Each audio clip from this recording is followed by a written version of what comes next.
আমিও বসে আছি, কবে ইউনূসের হাতে হ্যান্ডকাপ পরাতে পারবো।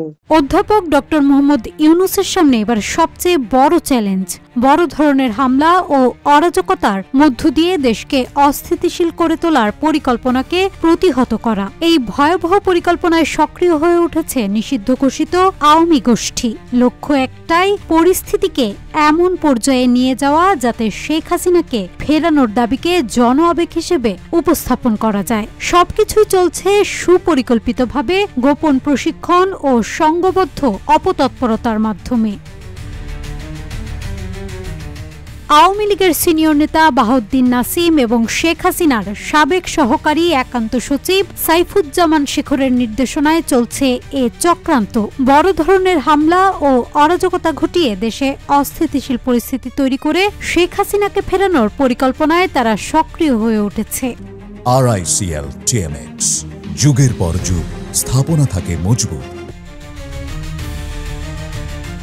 এই পরিকল্পনার অংশ হিসেবে 8 জুলাই রাজধানীর একটি কনভেনশন হলে আয়োজন করা হয় গোপন প্রশিক্ষণ কর্মসূচি। সকাল 10টা থেকে সন্ধ্যা 6টা পর্যন্ত চলা এই কর্মশালায় অংশ নেন আওয়ামী লীগ, ছাত্রলীগ ও যুবলীগের প্রায় 400 নেতাকর্মী। জনশক্তি রপ্তানির নাম করে হল বুকিং করা হয়, অথচ মূল উদ্দেশ্য ছিল নেতাকর্মীদের নাশকতার প্রশিক্ষণ দেয়া।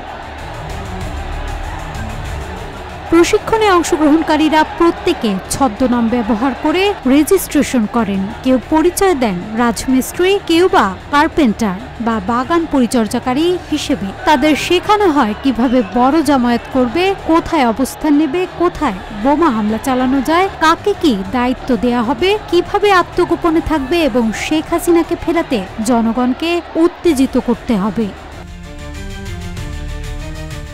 প্রশিক্ষণ কর্মসূচির নেতৃত্বে ছিলেন যুবলীগ নেতা সোহেল রানা ও শামীমা নাসরিন শম্পা। পেছন থেকে দিক নির্দেশনা দিচ্ছিলেন বিদেশে অবস্থানরত শেখর ও নাসিম। কনভেনশন হলের ম্যানেজার বিষয়টি জানলেও অন্যান্য কর্মীরা জানতেন না। তবে আইন শৃঙ্খলা বাহিনীর তদন্তে আসল উদ্দেশ্য সামনে আসে। গোয়েন্দা সংস্থাগুলোর শীর্ষ পর্যায়ের সূত্র জানায় 29 জুলাই থেকে 8 আগস্টের মধ্যে যে কোনো দিন বড় ধরনের হামলা হতে পারে। এই 11 দিনের জন্য আইন শৃঙ্খলা বাহিনী সর্বোচ্চ সতর্কতা গ্রহণ করেছে। ডিএমপি কমিশনার শেখ মোহাম্মদ সাজ্জাদ আলী বলেন, পরাজিত শক্তির চক্রান্তের বিষয়ে আমরা জানি। বেশ কয়েকজনকে গ্রেফতার করা হয়েছে, বাকিদের ধরতে অভিযান চলছে। নাজহাতুল তোয়া, রূপালী বাংলাদেশ।